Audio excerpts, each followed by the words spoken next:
Good afternoon, friends. Good afternoon, sir. Welcome to all. Today we will see the chapter number 9, acute SORA. तो अभी तक हमने किस तरह से मायाजम आए, कैसे आए, कैसा इन्वेंशन हुआ, है ना, क्या सिम्टम्स है, क्या पैथोलॉजी है, क्या प्रोसेस है, ये सब सीखा. Now today we will see acute psora. Acute psora क्या होता है, क्या सिम्टम्स होते हैं, किस तरह से वो सिम्टम्स एग्जैगरेटेड होते हैं, लाइक दिस. और कौन से एफोरिज्म में हैनीमैन ने एक्यूट सोरा के लिए कहा है. So acute psora, the physiological response of a cell or tissue of an individual can be suddenly so intense that it might result even in death. Yes. तो सोरा में देखो आप कि सोरिक कोई भी डिजीज है तो उसमें 2 टाइप्स होंगे क्योर के. वहां क्योर होगा या फिर एंड ऑफ लाइफ होगा. तो क्योर दैट इज क्लॉकवाइज अगर पेशेंट जाता है तो क्योर होगा, anti clockwise direct syphilis, psora to syphilis, है ना, like death. So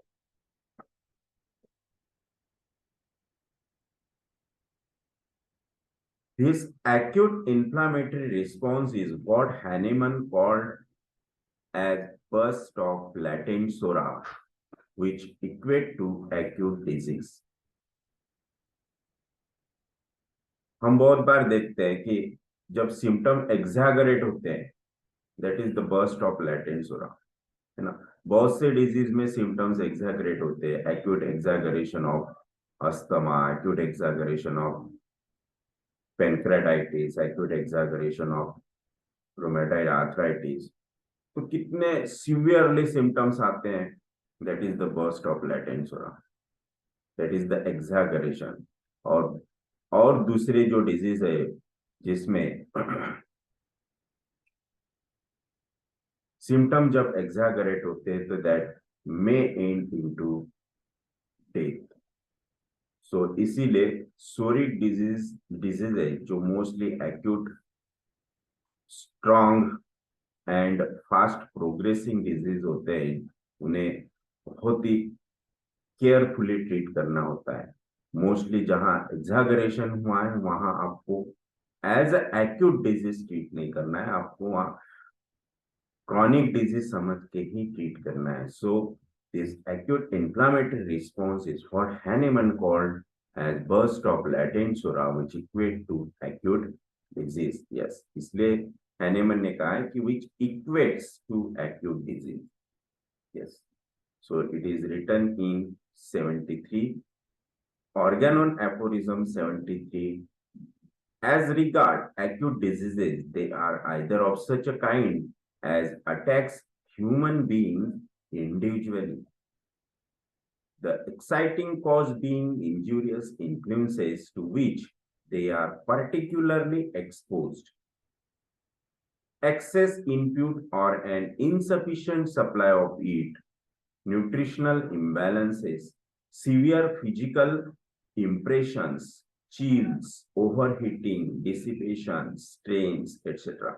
These are the causative factors that cause the injury to say. Or physical irritations like physical agents, mental emotional factors, and like are exciting causes of such acute febrile affections. So in acute diseases we must see the exciting causes.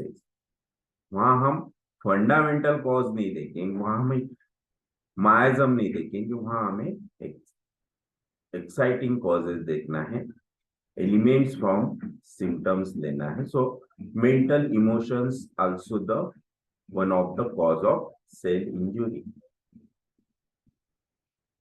They are generally only a transient explosion of latent sora, and this agent causes the cell injury, but the symptoms, जो भी symptoms आएंगे, that is the transient symptoms, जो reversible होते हैं, so which spontaneously returns to its dormant state if the acute disease were not too violent, a character and were soon cured. Yes, इसीलिए वो transient का है कि वो ज्यादा दिन तक नहीं रह सकते, उनका एक इंक्यूबेशन पीरियड भी होता है, उतने दिन वो रहेंगे और अपने आप डिजीज क्योर भी हो सकता है, जैसे कि फेब्राइल कंडीशन है।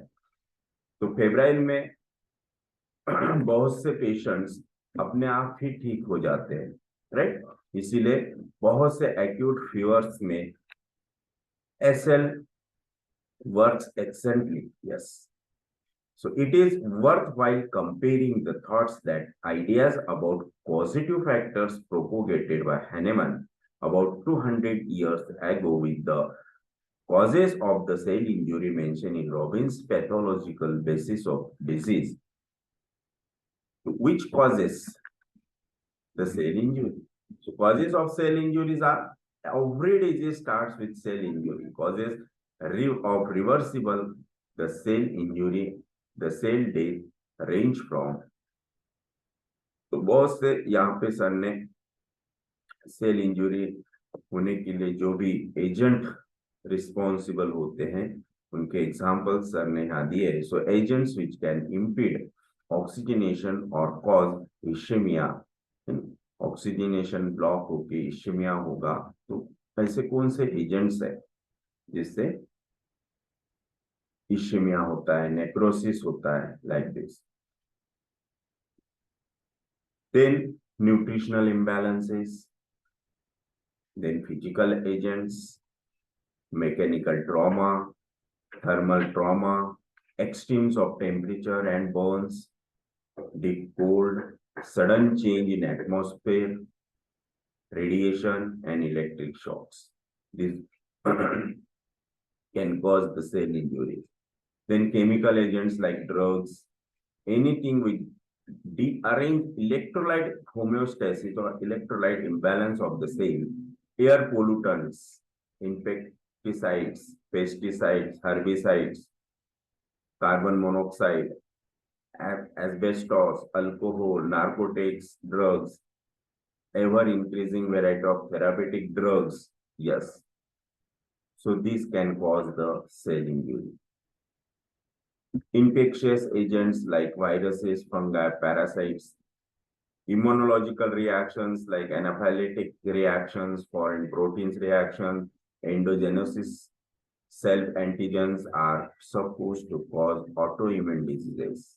And lastly, the genetic dearrangements, hereditary or acquired causes of cell injury, that is the genetic disorders. So these are the factors or agents that can cause the cell injury. और जैसी cell injury होगी, acute exaggeration of symptoms start होगा या फिर latent sora burst होगा. So all the above factor cause cell injury and bring out the cellular defensive response, which may start as reversible and end in irreversible or death. Yes. So interestingly, Hahnemann has mentioned almost all the above causes as exciting causes and injurious influences which cause, as he states, transient explosion of latent sora. They are of such kind as attacks several persons at the same time. Yes. तो जो epidemics होते हैं उस time पे several people suffer the same problem. That is again the first of latent sora. जैसे कि corona में हमने देखा mass of patients, large number of patients जो सफर हो रहे थे, और मोस्टली उसमें हमने देखा कि the positive factor was the emotional factor, है ना, that is the fear. जैसी fear from media, from hearing the news, तो इससे सेल इंजुरी होती थी एंड सेल इंजुरी के बाद lungs cell injury and patient got the breathlessness. Yes. So this is the positive, one of the positive factors जो हम सब ने अभी अभी वो एक्सपीरियंस किया. So they are of such kind as attack several persons at the same time. Infectious agents, meteoric, telluric influences, physical agents, for example, atmospheric changes, radiations, and injurious agents. Yes. तो atmospheric changes से भी cell injury होती है, हम सब देखते हैं क्योंकि हमारे मेडिसिन में भी एटमॉस्फेरिक चेंजेस के लिए बहुत अच्छे रूब्रिक्स है, बहुत सारे रूब्रिक्स है, क्योंकि change of weather, damp weather, winter, summer, बहुत से सिम्टम्स, बहुत से रूब्रिक्स और कितने सारे मेडिसिन उसके लिए है. सो इसीलिए एटमॉस्फेरिक चेंजेस में आप देखो rhus tox, change of weather, damp weather में कितना जैसे कि रोमेटॉइड आर्थराइटिस, अस्थमा, इवन एक पेशेंट का माइग्रेन रस्टॉक से कंप्लीट क्योर हुआ. और पर्टिकुलरली ये मतलब स्पेसिफिक सिम्टम्स उस पेशेंट में मिला कि headache start when the weather change and severe migrainous headache aggravated in the damp weather. तो ये मतलब बहुत ही अच्छा पेशेंट हो, इतना सीवियर हेडेक था माइग्रेन, इतने अच्छी तरह से उसका क्योर का पता नहीं ये इसमें क्या बॉडी में ब्रेन में चेंजेस होते थे जिसकी वजह से उसको this is the aggravating factor. मतलब उसे पता चल जाता था जैसे हेडेक स्टार्ट होगा, वो मतलब इतना क्लियरली बोलता था कि अब कुछ ना कुछ होने वाला है, तो बारिश आएगी या फिर डैम क्लाउडी वेदर होगा, या फिर मतलब इतना क्लियरली बोलता था कि कहीं तभी बारिश हो रही. सो इतना क्लियर सिम्टम, इतना प्रोमिनेंट सिम्टम अगर मिलता है और वो भी जनरलिटीज का, तो हमें लेना ही चाहिए. यस. देन उसमें और एक सिम्टम था एंगर ट्राइफॉल्स. इतना एंगर, छोटी छोटी बातों पे एंगर, इतना गुस्सा and restlessness aggravated after anger. So the rust talks.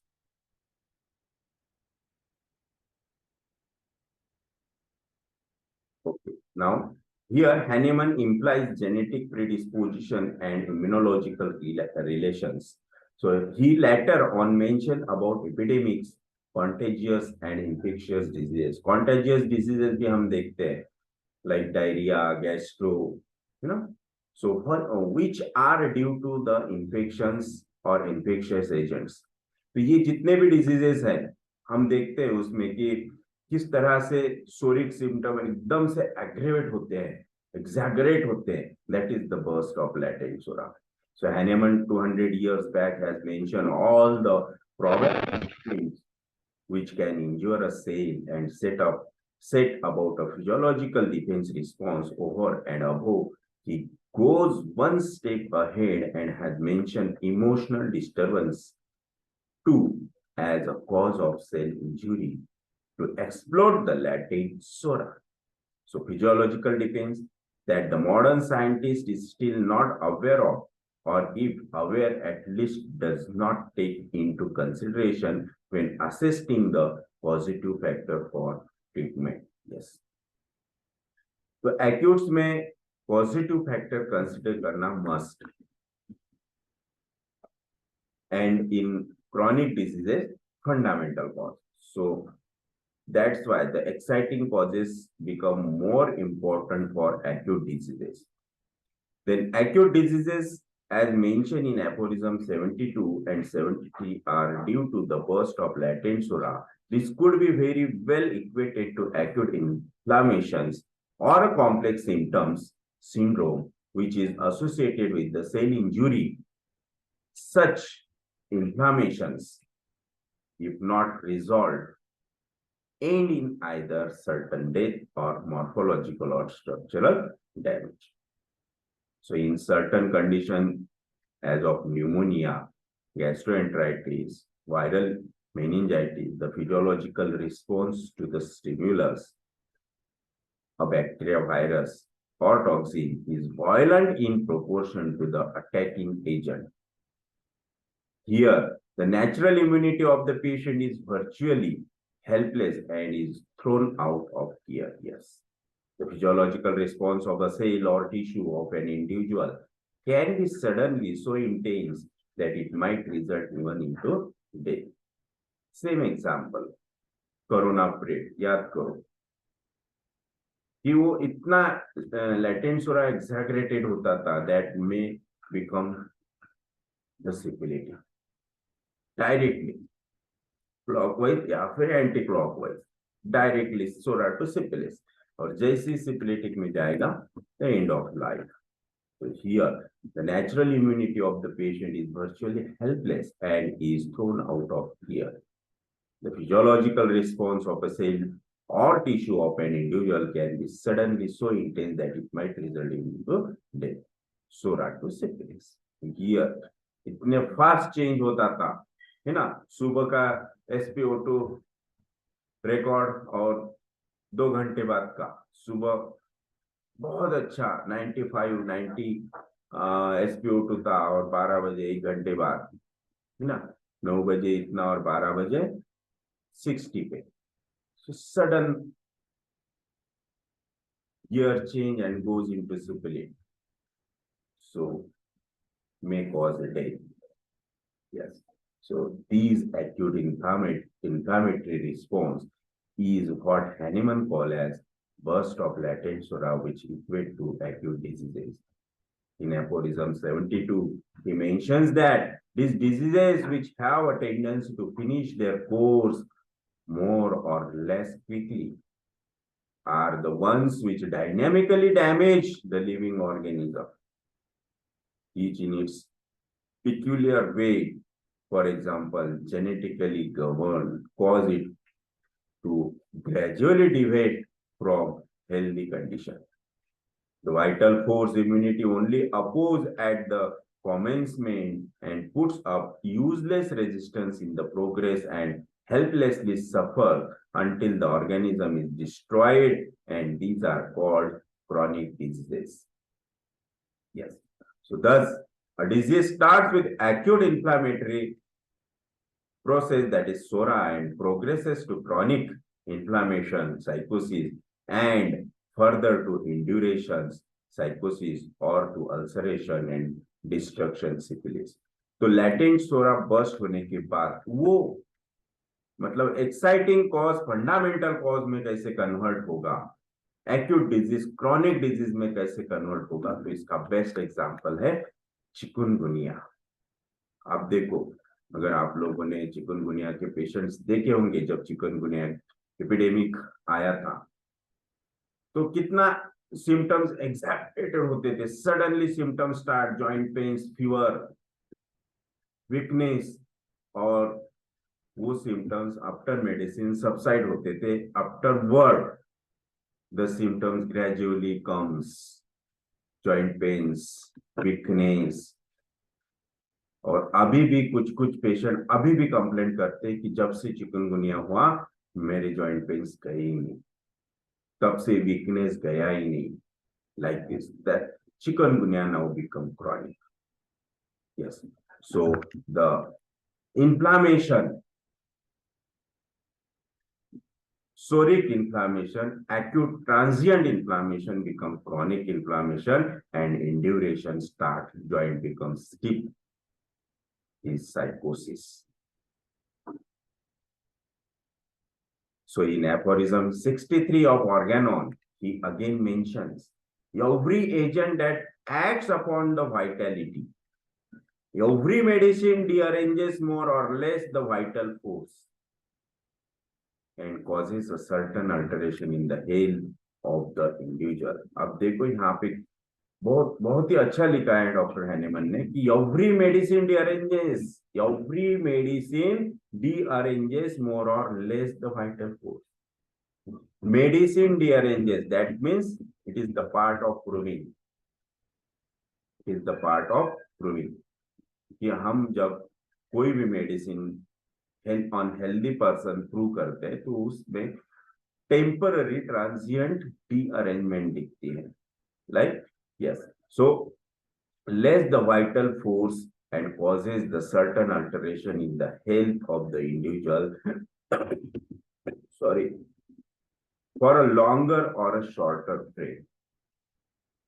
That जब भी ड्रग प्रूविंग होता है तो दैट इज वो लॉन्गर भी हो सकता है या फिर शॉर्टर हो. सिम्टम्स अपने मेडिसिन लेने के बाद सिम्टम्स ऑटोमेटिकली अपीयर होंगे एंड आफ्टरवर्ड कुछ दिन बाद जैसे मेडिसिन स्टॉप होती है डिसअपीयर होती है. So that's why यहाँ लिखा है डॉक्टर हैनीमैन ने कि every medicine rearranges more or less the vital force. Yes. So this is term primary action, although a product of the medicine and vital powers conjunctly is principally due to the formal power. Yes. तो वो well proved medicine, क्योंकि वो healthy person पे medicine prove हुए है और जो symptoms आए मतलब उस सिम्टम्स पे वो मेडिसिन इफेक्टेबल है. सो इसीलिए जब हम डिजीज में उसे अप्लाई करते हैं तो जैसे ही मेडिसिन देते हैं तो पेशेंट में प्राइमरी सिम्टम्स दिखना शुरू हो जाते हैं, क्योंकि उसकी एक्शन वाइटल फोर्स पे होगी और वाइटल फोर्स उस मेडिसिन को रिएक्ट करेगा in the form of few symptoms. Yes. So, इसीलिए डॉक्टर हैनीमैन लिखते हैं कि medicinal and vital powers conjunctly is principally due to the former power. To its action, our vital force endeavors to oppose its own energy. This resistance action is a property, is indeed an automatic action of our life-preserving power. Yes. So that action is the action of vital force. जैसे ही vital force stimulate होगा उस perfect और proper medicine से, proper dose से, and it preserve the life force, the life of that constitution, so which goes by the name of secondary action or counter action. So Hahnemann mentions that every agent and every medicine rearranges the vital force and causes alteration in the health for longer or shorter period. Vital force endeavors to oppose it. Yes, this resistance action is a property or automatic action of our life preserving power. Yes. So it means that our vital force or force which pervades our cells and tissues and the whole being in its own intelligent way is trying to save our life. So our vital force present in each and every cell, always trying to save the life, to protect the life, to protect the constitution, to protect the vital functions of the body. Yes. और जैसे ही vital force rearrange होगा, dearrangements in cells start होगी and that dearrangement ends into the disease or the severe dearrangement ends into death. So this is the chapter number 7, how Sora start in the human being. Yes. तो सोरिक process जो भी body में होती है वो क्यों होती है, क्या फैक्टर्स उसके लिए रिस्पॉन्सिबल होते हैं, और एक बार सोरिक सिम्टम्स आने के बाद that means the latent psora burst होने के बाद किस टाइप के सिम्टम्स आएंगे, किस टाइप से सिम्टम्स एग्रीवेट होंगे, वो ट्रांजिएंट होंगे या फिर डायरेक्टली सीवियर होंगे, और सीवियर होके they cause the death of the person, and afterward how we can manage these diseases, that is the burst of latent sora, the exaggerated symptoms of sora, किस तरह से manage करना है. तो ये सर ने लास्ट पैरा में बता ही दिया कि well selected, well proved medicine we can cure the acute problems, acute diseases. Yes, but the severe dearrangement may cause the death. So may change the gear in severe conditions and goes into syphilis, cause death. The best example is corona. Yes. तो this is chapter number 9. इस पे कुछ discuss करना है तो हम कर सकते हैं 2 मिनट. देन हम चैप्टर नंबर 10 देखेंगे कि physical diseases of psora. Physical diseases अभी हमने किस तरह से सोरा डेवलप होता है वो देखा. नाउ सोरा डेवलप होने के बाद जो फिजिकल सिम्टम्स दिखेंगे वो किस टाइप के डिजीजेज में होंगे ये हम देखेंगे. यस, तो किसी को कुछ पूछना है, डिस्कस करना है तो 1-2 मिनट हम लेते हैं. यस प्लीज, आपका डिजिटल हैंड राइज करके आप क्वेश्चन पूछ सकते हैं.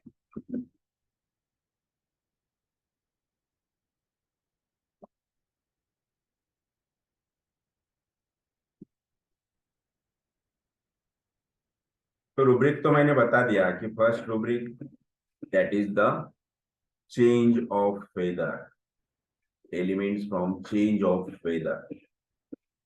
damp weather aggravates. Yes. Yes, Madhuri. Hello, good evening sir. Yes.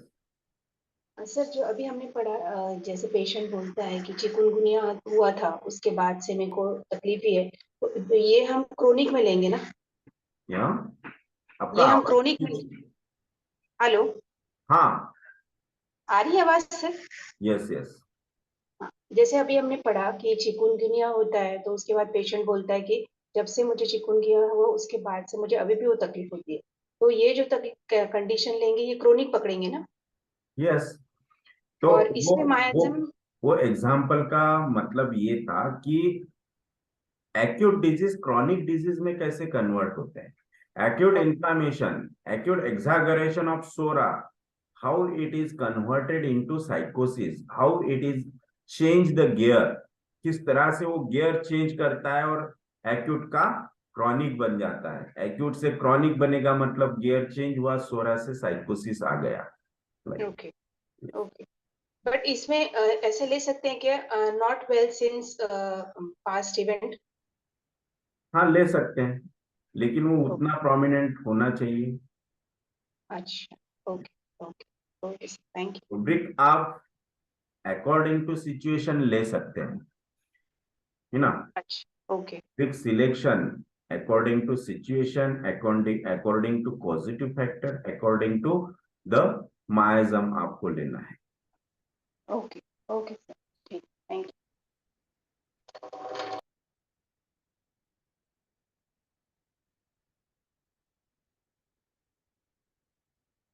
Miasm changes हमें जो जिस तरह से पेशेंट में हुए हैं उसी तरह से उस माइजम की मेडिसिन देखना है कि वो, जैसे कि पेशेंट सोरा से साइकोसिस में गए तो हमें मेडिसिन लेना है सोरोसाइकोटिक. पेशेंट सोरा से साइकोसिस देन सिपिलिस में गया है, जैसे कि चिकुनगुनिया में जॉइंट स्टिफनेस हुआ, क्रॉनिसिटी आ गई, वहां पे क्रॉनिक वीकनेस आ गया, उसके बाद पेशेंट के जॉइंट्स इतने स्टिफ हो गए कि मोबिलिटी पूरी चली गई, दैट इज द डिस्टॉर्शन हुआ इस सिफिलिस. तो आपको ऐसी मेडिसिन चाहिए जो सोरा के बाद साइकोसिस में जाती है, साइकोटिक चेंजेस आते हैं और साइकोटिक के बाद सिपिलिटिक चेंजेस आते हैं, that is the trimiasmatic medicine psorosycosyphilitic. Yes.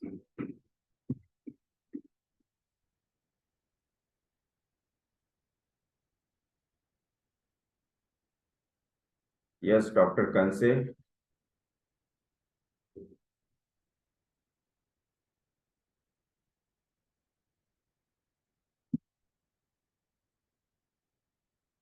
सो और किसी को कुछ पूछना है? सर मग अशा केसेस मध्ये आपल्याला अॅक्यूट चार्ट वापरण्यापेक्षा आपल्याला रेपर्टाइज करूनच केस सॉल्व्ह करावं लागेल. Which cases? acute exaggeration of Yes, latent SORA मध्ये acute exaggerated diseases. उसमें भी एग्जाम्पल जैसे कि अस्थमा है, रूमेटॉइड आर्थराइटिस है, एक्यूट पेनक्रेटाइटिस है, ये केसेस कैसे, ये डिजीजेस कैसे क्रॉनिक है, लेकिन इनमें एक्यूट एग्जागरेशन होता है, इसलिए उनमें आपको एक्यूट मेडिसिन प्रिस्क्राइब नहीं करना है, आपको कॉन्स्टिट्यूशनल मेडिसिन ही प्रिस्क्राइब करना है. Okay thank you. Okay, so should I start the chapter number 10?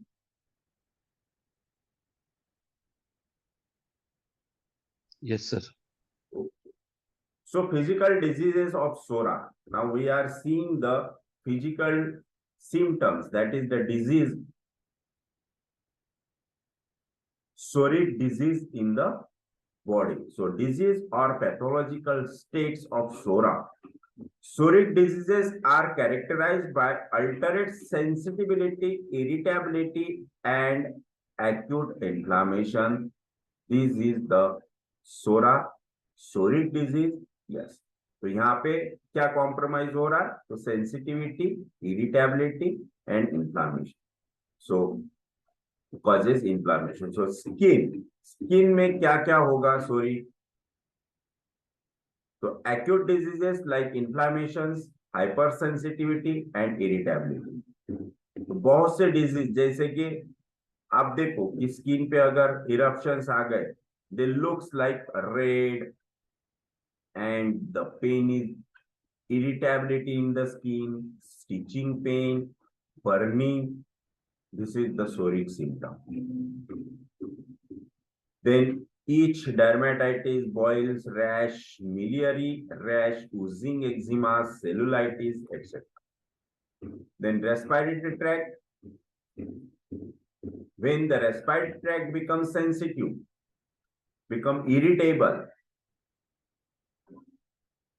because of inflammation, and we can say it is rhinitis, pharyngitis, tonsillitis, bronchitis, tracheitis, pneumonitis, pneumonia, etc.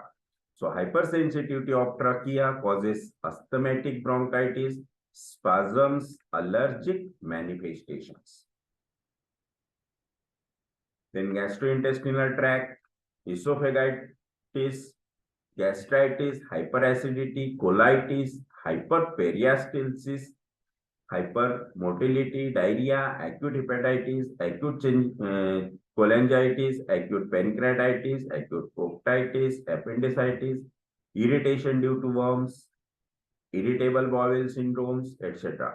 These are the GIT, acute or psoric diseases.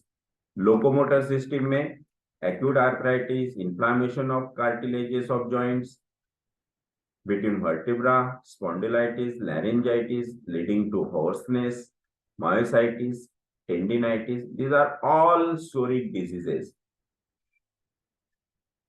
Deeper diseases, for example, primary complex, pleuritis, endocarditis, pericarditis, vascularitis, stress diabetes, viral thyroiditis, meningitis, and encephalitis. So these are all psoric transient diseases.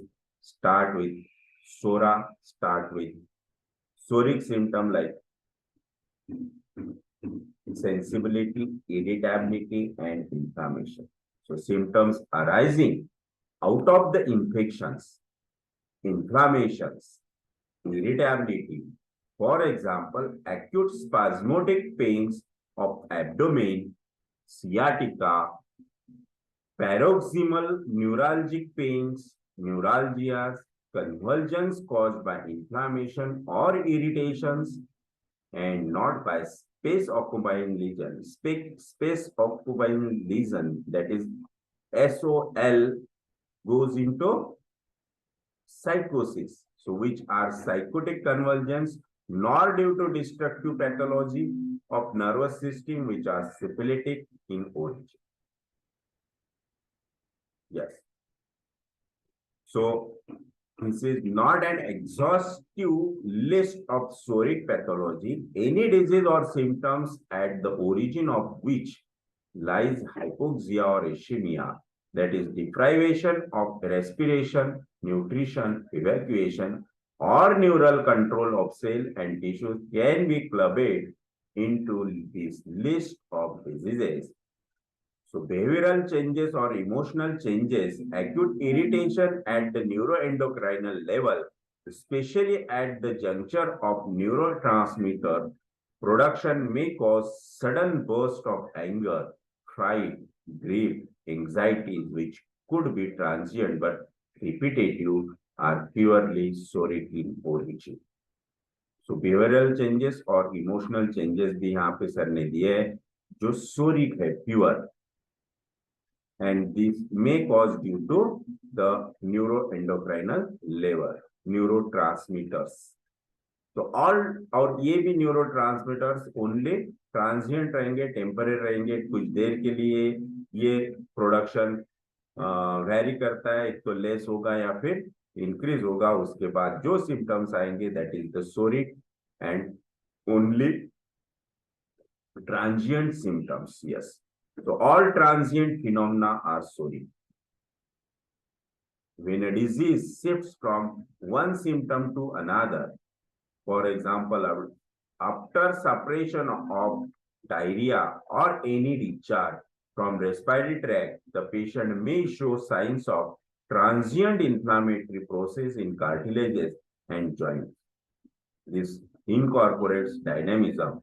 For example, the pains can come and go, that is zigzag, आरा जा रहा is sora.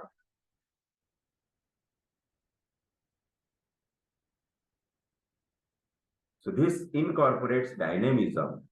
For example, the pains, और ये permanent कब होगा? जब वहां का dynamism कम हो जाएगा और वहां पे मटेरियलिज्म बढ़ जाएगा, then it become the sycotic और syphilitic.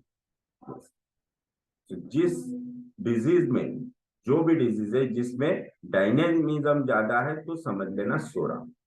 For example pains come and go before it becomes permanent in the new place. This exhibition of dynamism is purely soric before it translates itself into chronic inflammation or chronic rheumatoid arthritis, which is autoimmune or syphilitic in origin. Yes. तो जो symptom जैसे कि spondylosis है, spondylosis में pen आ रहे जा रहे, कभी होते कभी नहीं होते, एक्सर्शन हुआ, ट्रैवलिंग हुआ, बहुत कुछ मतलब ऊपर नीचे सीढ़ियां चढ़े, तो उसकी वजह से पेन स्टार्ट होगा, इट इज सोरा. बट कुछ किया नहीं फिर भी पेन कांस्टेंट है, वहां का डायनेमिज्म चेंज हो गया है ना, वहां पे क्रॉनिसिटी आ रही, वहां का हो सकता है कि जो डिस्क है उसमें स्वेलिंग आ गया, दैट इज क्रॉनिसिटी, साइकोसिस, इंड्यूरेशन हो रहा, साइकोसिस. और कुछ दिन बाद वहां पे जब वर्टेब्रा में चेंजेस आते हैं, वर्टेब्रा बेंड हो रहा है ना, वहां पे स्ट्रक्चरल चेंजेस आ रहे हैं, then it become ankylosing spondylosis, that is autoimmune disorder syphilis. Yes. So most pains or complaints which are transient, relapsing, associated with high fevers or eruptions could be soric in origin. तो जो भी symptom है transient है, थोड़े देर के लिए आए हैं, आ रहे जा रहे, एक जैसे नहीं है, कांस्टेंट नहीं है, देन इट इज सोरिक.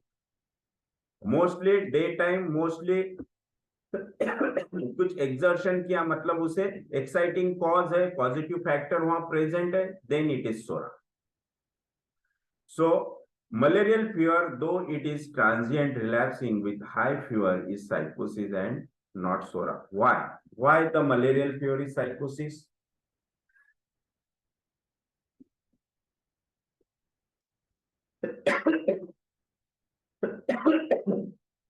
कौन बोलेगा, बोलिए. Why the malarial fever is psychosis, not sora?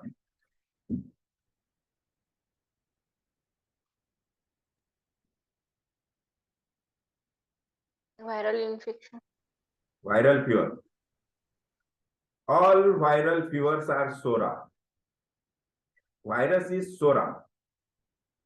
Bacteria, it is psychosis, sorocytotic or syphilitic bacteria. Parasites, psychosis, कल ही बताया था, है ना. एंड मलेरियल बैक्टीरिया होता है, वायरसेस होते हैं कि पैरासाइट्स होते हैं? Parasites. Parasites. So malaria, it is parasite psychosis. It is not a sora. Okay. Though it is transient, temporary होता है, relapsing होता है, but it is because of parasites. That's why it is psychosis. The typical soric phase is a normal, proportionate phase. Soric phase always a proportionate phase. और जैसे ही वो proportion change होते जाता है, आप देखो, आपने देखा होगा मैंने प्यार किया, ये पिक्चर का नाम है. नहीं, हम लोगों ने नहीं देखा ना सर. मैंने प्यार किया नहीं देखा होगा तो सबसे पहले उसे देख लो. नहीं, वो मजाक में बोला कि आप अपने के लिए बोल रहे हैं. मैंने प्यार किया. तो मैंने प्यार किया में जो सलमान का फेस था ji, that is the psoric face, हाँ, प्योरली प्रोपोर्शनेट, है ना. यस. और उसके बाद की फिल्म्स देखो आप. हाँ, अभी तो सब नकली चल रहा है, बिग लगा आ के. गया था फेस पे, है ना, थोड़ा सा ओवल फेस था तो उसका राउंडनेस होना शुरू हो गया था, दैट इज द साइकोसिस. और अभी का फेस देख लो तो आपको मायाजम पता चल जाएगा. Yes. So this is the, जैसे जैसे प्रोपोर्शन चेंज होते जाएगा मायाजम चेंज होते जाएगा, या फिर जैसे जैसे मायाजम चेंज होगा वैसे वैसे फेस में चेंजेस दिखेंगे. यस. सो मोर और लेस. हाँ बोलिए. सर आपने कहा कि वायरल फीवर सोरिक है. हाँ, वायरल डिजीज सोरिक है. सर कोरोना का जो केस था तो सर तो कहते थे सिफिलिस से डीएनए आरएनए पे अटैक करता है, बराबर है. तो सिफिलिटिक हुआ ना सर? तो वायरसेस जो है वो सोरा में भी आते हैं, सिफिलिस में भी आते हैं, बैक्टीरिया साइकोसिस में भी आते हैं, सिफिलिटिक में भी आते हैं. हाँ, जो हर्पीज करता है वो भी हर्पीज जोस्टर बनाता है, वो भी तो वायरस है, वो तो सिफिलिटिक सोरा में आते हैं ना, हर्पीज जोस्टर आर सोरिक. अच्छा. जब उसके कॉम्प्लिकेशंस होते हैं देन इट बिकम सिफिलिटिक. जैसे कि कोरोना वायरस आया, जब कोरोना वायरस आया तो इट इज सोरा, और जैसे ही उसके कॉम्प्लिकेशंस बढ़ना शुरू हो गए देन इट बिकम सिफिलिटिक. जब आरएनए में चेंजेस दिखे, आप देखो कितने सारे पेशेंट उसके कैरियर थे लेकिन उनको सिम्टम्स नहीं थे, राइट. कितने सारे पेशेंट पॉजिटिव आ रहे थे लेकिन सिम्टम नहीं थे, विदाउट सिम्टम थे. एसिम्पटोमेटिक. हाँ सर. तो फिर आप उनको डायरेक्टली सिफिलिटिक कहेंगे? नहीं, हमने सर का देखा था लेक्चर, तो नहीं तो सुना था, इसलिए हम बोल रहे हैं. सोरोसिफिलिटिक. अच्छा सर, अच्छा. यस. जी sir. So they have sensitive eyes, medium size nose, not too big, not too small. For the face does not show excess fat or roundness. The nose is neither too sharp nor rounded. Wounds are clear-cut, superficial, not deep, nor destructive. Wounds heal without a scar. तो sir ने यहाँ face का दिया है कि सोरिक face किस type के होता है, किस कैसे होता है. तो आप देखो mostly which countries people are soric people?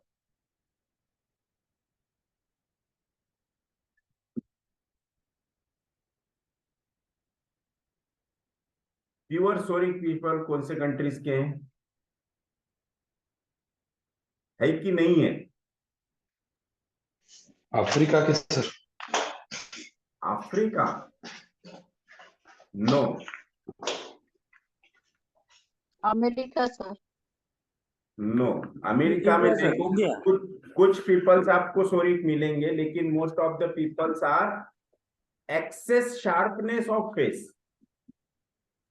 Indian Syphilitic. Sharpness होता है उनके Japanese. चेहरे पे, इतना शार्पनेस होता है कि आप उनके चेहरे पे ज्यादा देर तक देख नहीं सकते। Syphilitic. सिपिलिटी जो आउट ऑफ कंट्रोल है, sharpness it is out of control, then it is syphility. Pakistan. Sir जो ट्राइबल पीपल है जो नेचर के करीब है वो सोरिक, वो सोरिक होते हैं, लेकिन ये उसपे से ये क्ल्यू नहीं निकलेगा कि जो मतलब ऐसे एडवांस में ऐसे क्लाइमेट में होते हैं, हिली या फिर जहाँ बहुत ही नेचर सोरिक है, वहां के पीपल पूरे आपको सोरिक ही मिलेंगे ऐसा नहीं है, वहां आपको सिपिलिटिक भी दिखेंगे। देखो जो मोस्टली द कोरकू पीपल्स और जो आदिवासी पीपल्स होते हैं वो पहाड़ों में रहते हैं, है ना, नेचर में रहते हैं, और आप उनके चेहरे को देखो, आपको सोरा दिखेगा कि सिपिलिस दिखेगा? सिफिलिस। सिपिलिस दिखेगा। यस, तो ऐसा क्यों?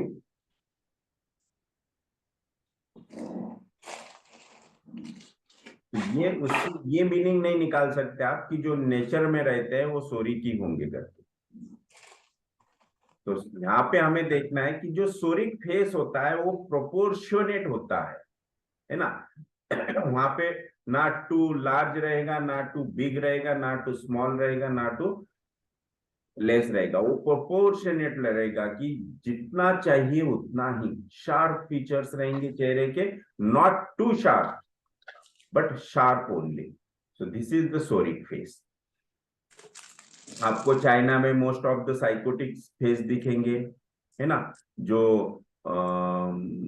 फॉरेन कंट्रीज है, मोस्ट ऑफ द आपको सिपिलिटिक फेसेस दिखेंगे, क्योंकि वहां पे एक्स्ट्रा शार्पनेस नहीं, उनका स्किन फेयर होता है, लेकिन वो इतना फेयर होता है कि हमें वो अच्छा नहीं लगता है। That is the syphility. आप इंडियन फेस देखो, प्रोपोर्शनेट मिलेंगे आपको, that is most of the psoric faces. Yes, so okay. तो आज के 2 चैप्टर पे किसी को कुछ पूछना है तो 2-4 मिनट है हमारे पास, पूछ सकते फास्ट।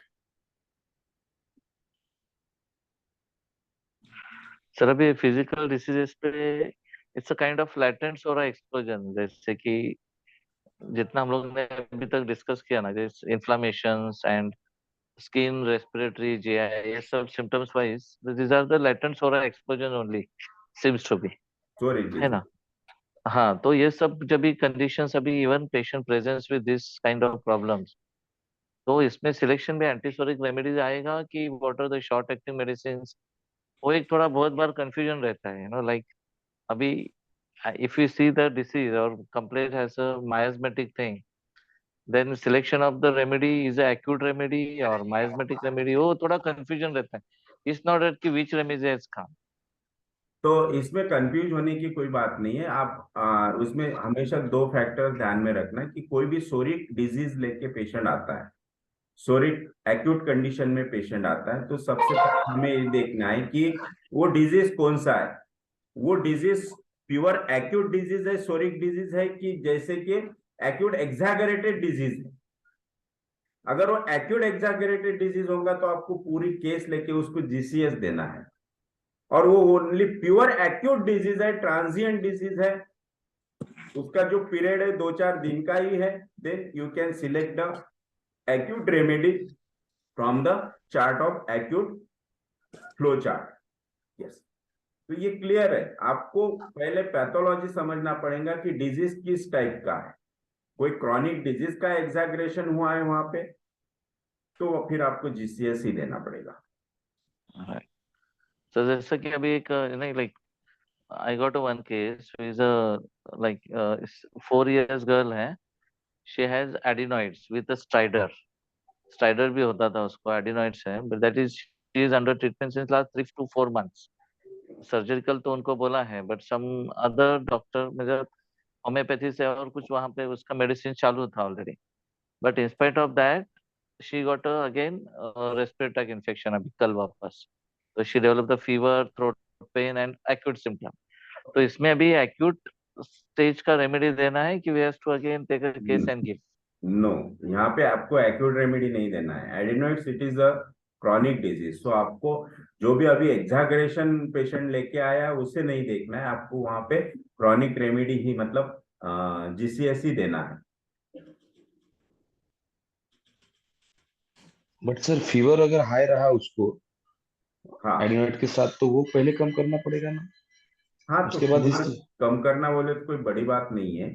आप जीसीएस उसे दे दीजिए, जीसीएस ही उस पर वर्क करेगी, क्योंकि फीवर क्यों आया, it is the primary response to inflammation, है ना। जो भी इन्फ्लामेशन हुआ है उसे बॉडी ने प्राइमरी रिएक्शन दे दिया, फीवर आया। और fever it is a सोरिक symptom. Just अगर आप उसे कॉन्स्टिट्यूशनल दे रहे हैं तो उसका फीवर तो ऑटोमेटिकली जाएगा, और आप उसे थ्रू स्पॉन्जिंग वगैरह भी करके आप उसको कम करवा सकते हैं। तो fever it is not a इतना उसको ट्रेस करने की बात नहीं कि भाई फीवर है फिर एक्यूटी देना पड़ेगा। नो, आप जीसीएस दो, फीवर चले जाएगा। So, लेकिन एक्यूट कंडीशन में पेशेंट ऑलरेडी थोड़ा like they are yes, already restless होता है, पैनिक सफरिंग, होता थोड़ा है, रेस्टलेस बहुत होता है, एंग्जियस बैठा नहीं होता होता है, हाँ। है ना। फिर कितना फास्ट फिर लेना है फिर उसका? We have to take a history little faster or how it is?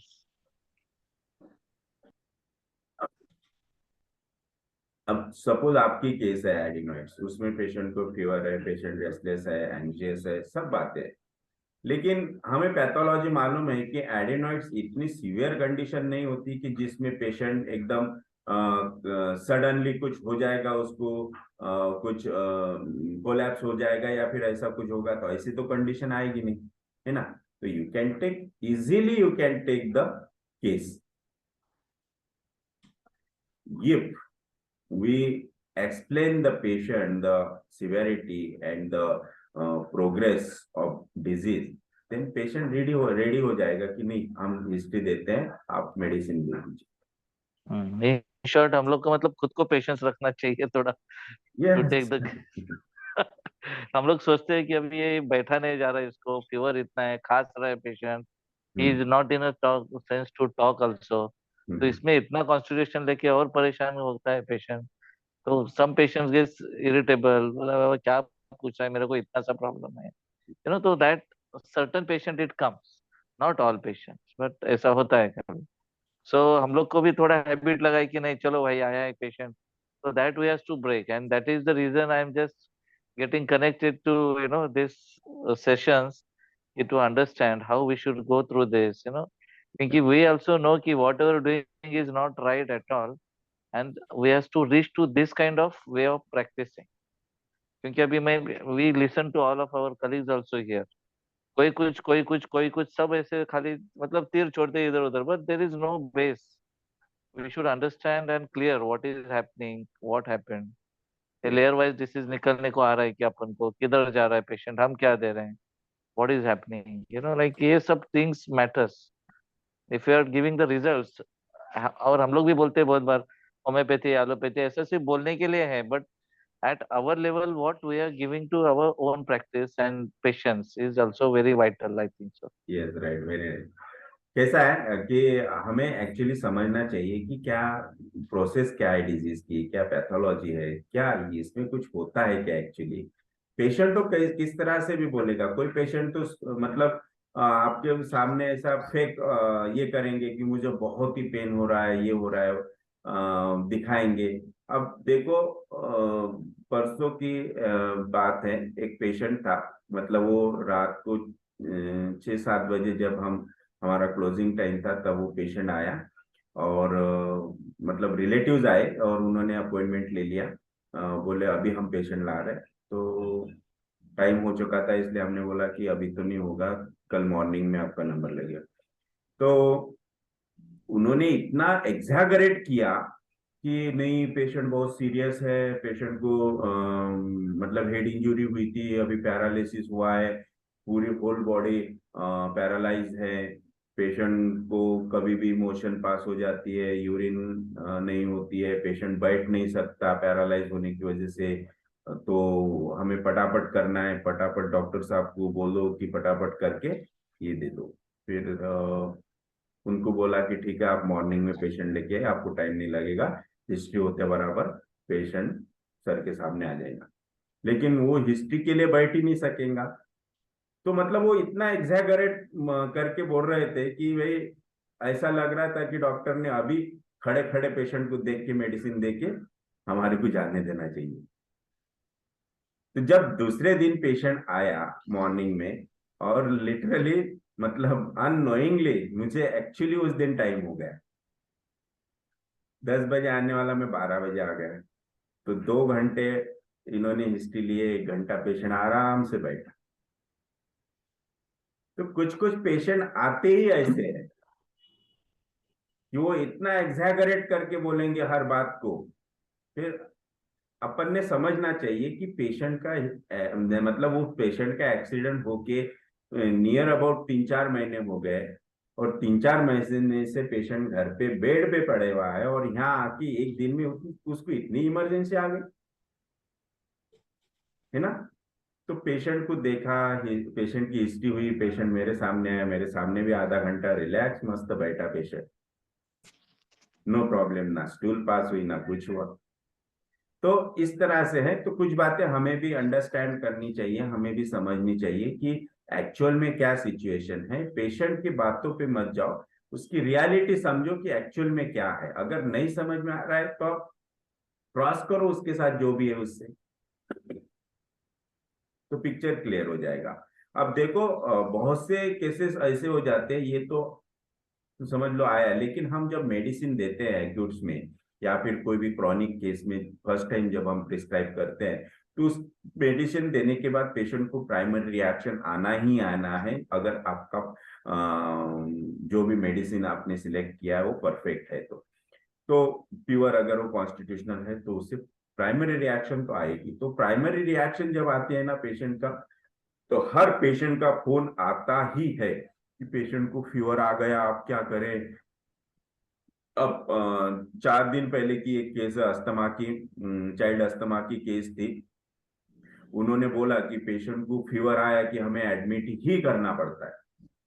एक 4 साल की बच्ची है और अस्थमा की केस। जैसे इसको मतलब कोराइजा स्टार्ट होता है, देन फीवर आता है, देन ब्रेथलेसनेस। तो अभी तक 4 साल में हमने 40 बार उसको एडमिट किया। मतलब पेशेंट इतना एग्जैगरेटेड होके बोल रहे थे कि 40 बार हमने एडमिट किया बोले पेशेंट को। तो अगर पेशेंट को फीवर आया तो उसे एडमिट ही करना पड़ेगा। और मुझे पता था कि मेडिसिन देने के बाद उसे 100% फीवर आएगा। मेडिसिन दिया, और कल फोन आया, आज मॉर्निंग में भी फोन आया कि पेशेंट को फीवर आया, कोराइजा स्टार्ट हुआ, आप क्या करें, एडमिट कर दे क्या यहाँ पे। तो ऐसे पेशेंट को आपको बताना है। अगर पेशेंट को अच्छी तरह से ट्रीट करना है, उसका प्रॉब्लम सॉल्व करना है, उसे क्योर करना है, तो ये होना ही है। ये फर्स्ट टाइम होगा ही, इसे आप अवॉइड नहीं कर सकते। अगर आपको इसे अवॉइड करना है, आप एडमिट करेंगे, एंटीबायोटिक देंगे, पेशेंट को स्टेरॉइड दिया जाएगा और वापस वही कंडीशन आएगा। अभी के लिए वो सप्रेस होगा, लेकिन इस फेज से पेशेंट को जाना ही है। नेक्स्ट टाइम जब ये प्रॉब्लम आएगा तब सेम ऐसा ही होगा। तब भी अगर आप उसे एडमिट करेंगे, ये सोचेंगे, तो वो पेशेंट कभी क्योर हो ही नहीं सकता, उसकी हम ट्रीटमेंट कर ही नहीं सकते। इसलिए आपको पेशेंस रखना पड़ेगा। ये एक बार ये कंडीशन अगर निकल गई तो बाद में ऐसा नहीं होगा। एक बार बॉडी रिएक्ट करेंगी मेडिसिन को, वो स्टिमुलेशन की वजह से हुआ, इसके बाद नहीं होगा। उसके बाद तो मेडिसिन की एक्शन स्टार्ट होगी और पेशेंट क्योर हो जाएगा। तो इसमें हमारे लिए ये बात एक्चुअली आप सोचेंगे कि हमारे लिए बहुत ही हेडेक है, कैसे फेस करना, या हर पेशेंट अगर बोलेगा तो फिर तो हम मतलब प्रैक्टिस करना मुश्किल हो जाएगा, प्रैक्टिस ही छोड़ देना पड़ेगा, इतनी परेशानी कौन झेलेगा। नहीं, it is a very very good sign for us. अगर इसके लिए पेशेंट का फोन आता है कि तकलीफ बढ़ गई, तो समझ लेना कि वी आर राइट। तो हमारे लिए वो बहुत अच्छी खुशी की बात होती है कि हमारा सिलेक्शन राइट है, हमारे मेडिसिन ने वर्क शुरू कर दिया। अब 1-2 दिन की बात है, वो इजीली निकल जाएंगे। एक बार पेशेंट की क्योर प्रोसेस स्टार्ट हो गई तो पेशेंट को बेटर फील होना शुरू हो जाएगा। सर ये तो हम लोग समझते हैं ना कि हमारे लिए बहुत अच्छा हुआ, उसको प्राइमरी रिएक्शन आया मेडिसिन का, फीवर आया, बहुत अच्छी बात है। लेकिन पेशेंट पार्टी तो नहीं मानता है ना, वो तो घबरा जाएगा। पेशेंट को बताना थोड़ी है कि हम खुश हुए। नहीं, पेशेंट इसमें बहुत ना पेशेंट को तो बड़ा आपको मतलब। समझाना है, उसे कन्विंस करना है कि ये बहुत अच्छी बात है, मेडिसिन ने आपके अंदर एक्शन शुरू कर दी है। अब जो अंदर था, जो टॉक्सिसिटी थी, जो अंदर आपने दबा के रखा है, वो थोड़ी देर के लिए बाहर आएगा, उसके बाद वो पूरा निकल जाएगा और आप कंप्लीटली क्योर हो जाएंगे। तो उसे आप देखो कि आपके लेवल पे किस तरह से आप उसे समझाते हैं, उसे काउंसिल करते हैं। और सर ऐसा काउंसिल करने के बाद वो होना भी चाहिए, नहीं हुआ तो फिर पेशेंट और परेशान, so that we should be confident on our medicine. Most of the patient हो ही जाते हैं, एक आधा होता है जो बहुत ही एरोगेंट होता है, तो थोड़ा ये होगा, तो उसे भी उस तरह से उसके उसके हिसाब से समझा के देखो। सर पैरासिटामोल तो दे सकते हैं ना हम? कैसा है, क्योंकि हर ड्रग की एक्शन है तो उसके एडवर्ट रिएक्शन भी है, एडवर्ट एक्शन भी है ना। अगर उसकी अच्छी एक्शन है तो बैड भी है ही। पैरासीटामोल देंगे मतलब आप दे रहे किसके लिए, उसका नाम क्या है, एंटीपायरेटिक। वो तो मतलब फीवर के एंटी ही है ना, वो तो उसको उसे सप्रेस ही कर देगी। लेकिन अभी का सप्रेस हुआ तो और उसको वो आने ही वाला है।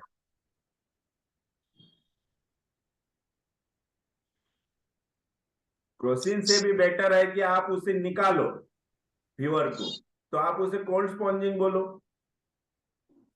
अगर कोल्ड स्पॉन्जिंग से नहीं छोड़ रहा है, फैन कूलर एसी से भी टेम्परेचर डाउन नहीं हो रहा है, then you can prescribe the paracetamol, but very rarely, है ना। आपको 100% यही ट्राई करना है कि पैरासिटामोल देने का भी काम ना पड़े।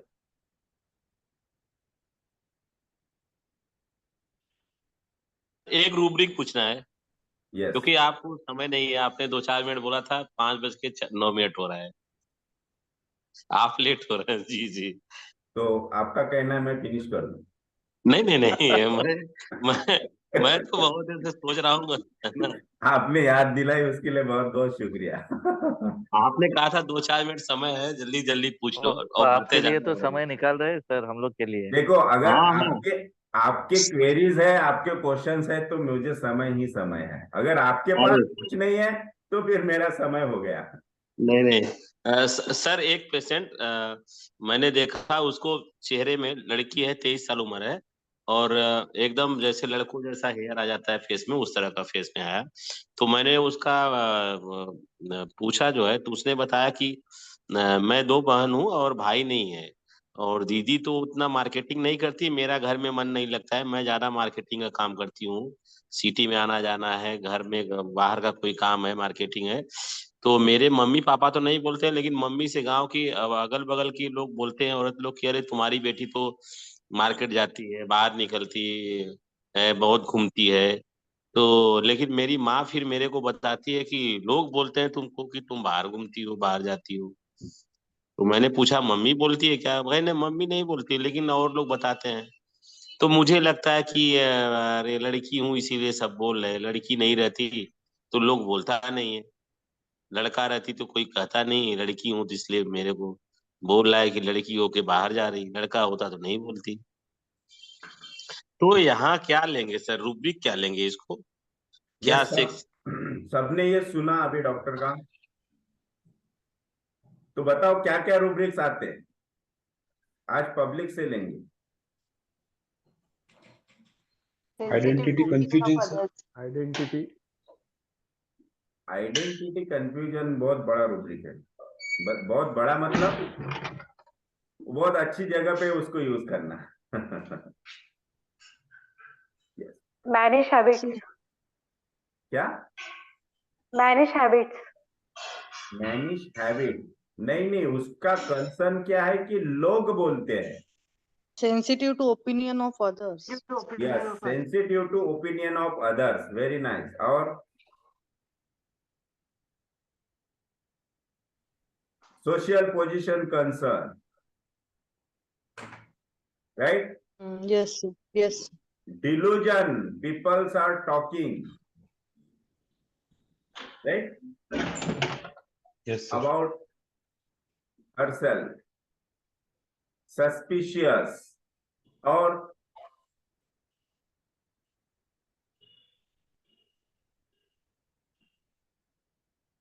sensitive to criticism. Sensitive to criticism. Yes, Yes. yes.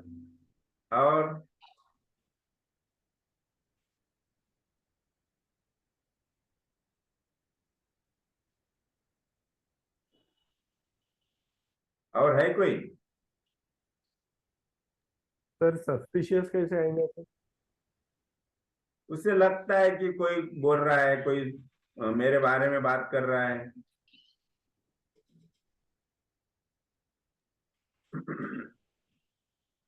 घर वाले नहीं बोलते, बाहर वाले बोलते, दैट इज सस्पिशियसनेस।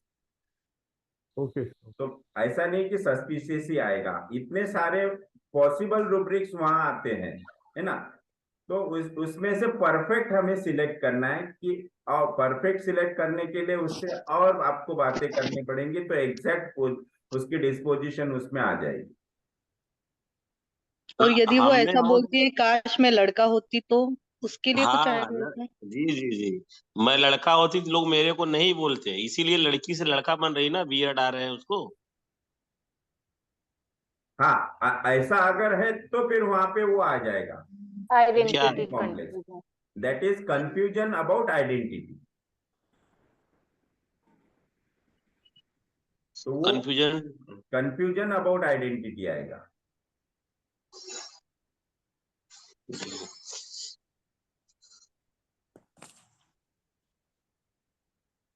ओके। तो एक रूब्रिक और है सर, एलिमेंट सेक्सुअली एब्यूज्ड। नहीं नहीं, यहाँ पे अब्यूज किसने किया उसको? जैसे मैंने और जगह इसका जैसे रूब्रिक देखा है, हाँ लोग इसको, तो मैं कंफर्म करने के लिए आपसे पूछ रहा हूँ ये रूब्रिक को, कि और लोग ये बताते हैं, और जगह मैंने देखा था कि वहां भी बोलते हैं कि जब उसको क्या है कि लड़का रहती थी लोग बोलते नहीं, वो लड़की है इसलिए लोग बोल रहे हैं, तो लड़की होने की वजह से मेरे को बोला जा रहा है ना, मैं लड़का रहती थी क्यों बोलता है मेरे को? तो ये सेक्सुअल एब्यूज हो रहा है ना, मैं लड़की हूँ इसलिए मेरे साथ हो रहा है, मैं लड़का रहती तो नहीं होता। तो मैं उसमें तो और भी रूब्रिक आएंगे, फिर परसिक्यूटेड आएंगे, है ना? डोमिनेशन आएगा, परसिक्यूशन आएगा, ह्यूमिलिएशन आएगा, लेकिन सेक्सुअली अब्यूज डायरेक्ट, ये रूब्रिक कैसा है सेक्सुअली अब्यूज का? अगर कोई आपको मतलब उस तरह से बिहेव करता है आपके साथ, आपको अब्यूज करता है, तो पर्टिकुलरली सेक्स रिलेटेड, तो वो आएगा।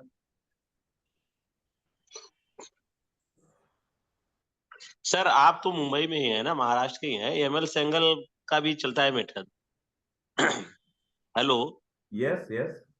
एमएल सेंगल को आप तो जान ही रहे होंगे, जो उनके स्टूडेंट लोग हैं, जो हाँ। मैंने उस दिन आपसे बात किया था, आपसे बोला था कि एचएफ में जो रिकॉर्डिंग्स है उसके टोन बहुत अच्छे हैं, मैंने आपको उस समय भेजा भी था। मैंने उन लोगों का एक केस देखा था सीपिया का, तो सीपिया में उन लोगों ने रूब्रिक बोला था कि इस तरह का जो घटना होता है सीपिया सबसे अच्छी दवाई है, तो उसमें उन्होंने सेक्सुअली जहां लिंग विभेद हो रहा है, लिंग की वजह से, मैं महिला हूँ, लड़की हूँ, तो मेरे लिए बोल रहा है, लड़का होता लड़का रहता तो मेरे लिए जाने को लिए नहीं बोलता, तो वो लोगों ने वहां पे बोला है उसको सीपिया के बारे में। तो मैं तो वही पकड़ के मेडिसिन अभी 10 दिन पहले दिया जो है, आज मौका मिल गया, ध्यान आ गया, अभी तो मैं सोचा एक बार, क्योंकि 2 केस मैं देखा हूँ, तो अभी ध्यान था कि मैं कम से कम एक ही पूछ लूं, समय नहीं है तो एक पूछ लूं, क्या मैं जो ले रहा हूँ वो सही ले रहा हूँ, गलत ले रहा हूँ, क्योंकि मैं तो फॉलो यही रूल्स करता हूँ, लेकिन रूब्रिक का ज्यादा जानकारी नहीं है, कभी कभी लगता है एक कौन सा लेना है, तो इसलिए मैं सीखने के लिए कभी कभार देखा हूँ, तो मेरे दिमाग में था, तो मैंने आपसे यही चीज देखने, कंसर्न करने के लिए मैंने लिया। तो वहाँ यही है कि मैंने लिंग विभेद, मतलब एक्चुअली का मतलब नहीं कि मेरा सेक्स ही टॉर्चर हो रहा है, सेक्स टॉर्चर, जेंडर टॉर्चर हो रहा है, कि मैं लड़की हूँ यार, मैं बाहर नहीं जा सकती, मैं जा रही हूँ तो लोग मेरे लिए बोल रहे हैं, लड़का रहता तो जाता, मैं लड़का रहती तो जाती। हाँ, अब इसमें क्या करना है आपको, उस लड़की से आपको ये कंफर्म करना है कि वो इस बातों को किस तरह से ले रही है। वो इतने सीवियरली, अगर वो इतने डीपली अगर वो बातों को ले रही होंगी तो फिर आप वो रुब्रिक ले सकते हैं। उसको सर ना बहुत बड़े बड़े बाल आते हैं, लड़कों जैसे आते हैं, और वो बीएचयू है ना, हमारे यहाँ संस्था बनारस में, वहाँ दिखाई है, वहाँ की स्टूडेंट रही है, तो वहाँ भी ठीक नहीं हुआ। अभी उसका जो जहाँ से एंगेजमेंट हुआ है वो लड़का लेके आया था यहाँ दिखाने के लिए। ठीक है ना, वो तो बात समझ में आ गई कि उसको बिकॉज ऑफ जी हार्मोन्स सेक्सुअल, जी बिकॉज ऑफ उसके हार्मोन्स चेंज हो रहे हैं, उसकी वजह से उसे ये प्रॉब्लम्स आ रहे हैं, है ना, जी जी उसमें फीचर्स आ रहे हैं। तो ये बात अगर उसके, वो मतलब जिस तरह से वो बातें सुन रही है और उस उन सुने हुए बातों को अगर वो इस तरह से रिएक्ट कर रही है कि एकदम डीपली, हार्टली, कि नहीं मैं लड़की हूं और मुझे ये लोग ऐसे बोल रहे हैं तो मुझे लड़की रहना ही नहीं है ना, कि मैं लड़के जैसी दिखती हूँ क्या, मैं लड़का हूँ क्या, तो वो बातें अगर वो बार बार सोच रही है, अगर उसे वो बहुत डीपली ले रही है, तो फिर वो सेक्सुअली अब्यूज, और उनके प्रति उसकी क्या रिएक्शन है। वो लोग अगर आके आपके मुंह पे बोलते तो आप क्या रिएक्ट करोगी, किस तरह से रिएक्ट करोगी, आपको क्या होगा। अगर उसमें वो आता है कि नहीं ये लोग मुझे बहुत सेक्सुअली हरास कर रहे हैं, तो आपको वो रुब्रिक लेना चाहिए। लेकिन अगर ऐसा नहीं है तो फिर आइडेंटिटी प्रॉब्लम्स वहां पे हैं, आप आइडेंटिटी डिल्यूजन कंफ्यूजन वहां ले सकते हैं, क्योंकि जी जी उसके बातों से अगर उसको कंफ्यूजन हो रहा है कि रियली आई एम गर्ल और बॉय, देन आप उसकी आइडेंटिटी वहां पे चली गई, इसलिए आप फिर कंफ्यूजन ले सकते हैं।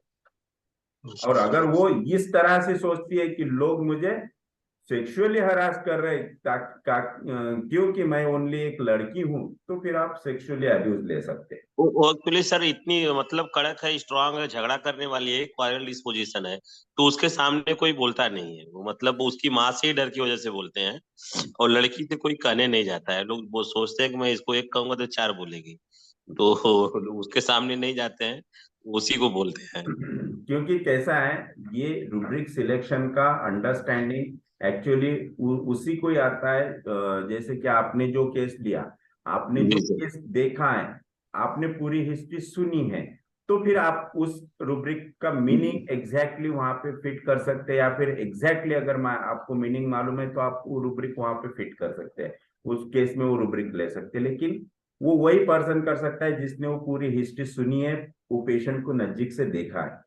अभी आपको बोलता मैं कि हमने ये इसके पहले के बुक में जो पढ़ा कि सर ने एक इसमें 3 डॉक्टर्स के एग्जाम्पल दिए, ABC। पेशेंट एक था लेकिन तीनों भी डॉक्टर के ओपिनियन अलग अलग थे, है ना, तीनों ने भी अकॉर्डिंग टू अपने सेल्फ अंडरस्टैंडिंग के हिसाब से वहां पे रूब्रिक्स लिए। पेशेंट एक ही था, उसका कंप्लेंट एक ही था, लेकिन डॉक्टर के अंडरस्टैंडिंग की वजह से वहां पे अलग अलग रूब्रिक्स आए, फिर अलग अलग मेडिसिन आए। तो फिर ये नहीं कि किसी डॉक्टर ने ये सिखाया या फिर ये हमें कोई स्पीकर ने ये बताया तो हम वो रूब्रिक हर पेशेंट में फिट कर रहे हैं, फिर हमारी नजर वैसी बन जाती है कि अरे ये पेशेंट में तो यही दिख रहा है, फिर वो रूब्रिक उठा लो। नहीं, आप वो केस को अगर पूरी तरह से अच्छी तरह से अंडरस्टैंड कर रहे हैं और आपको रियली उस रूब्रिक का मीनिंग मालूम है, तो फिर आप वो रूब्रिक वहां पे ले सकते हैं। लेकिन अगर आपको मालूम नहीं और आपने सुना देखा और आप उसको वो रूब्रिक को वहां पे फिट कर रहे हैं, मतलब वो बराबर नहीं। यस, थैंक यू सर, यही कंफर्म करने के लिए सर।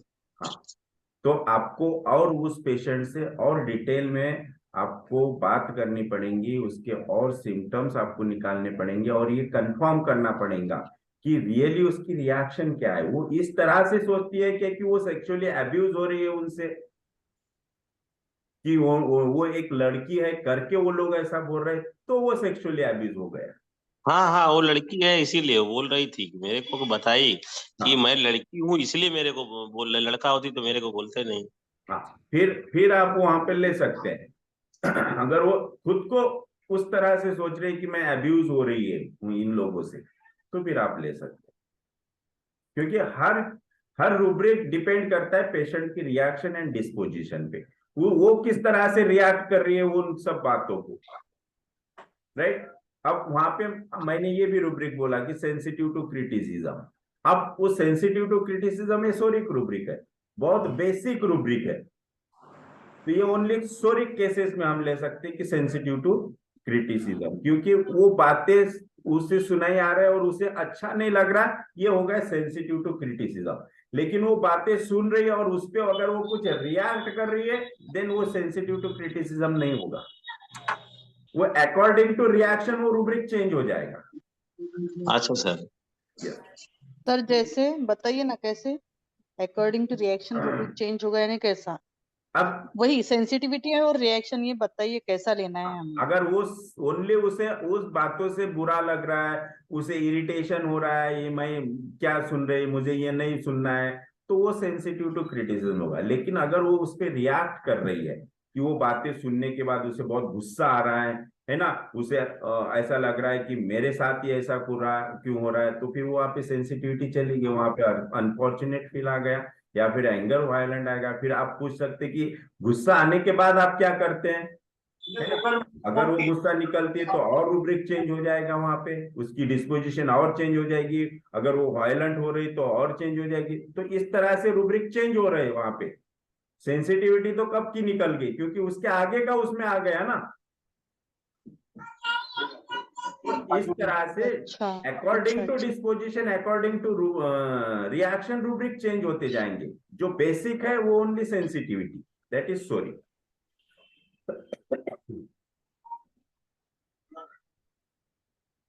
यस मैडम, समझ में आया? Okay.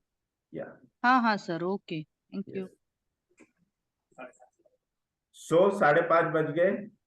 Thank you very much. कल हम फिर मिलेंगे। Yes, thank you sir. Thank you, thank bye you bye. Sir, thank you Thank you, sir. Bye bye. या love you. Good night, sir. Thank you.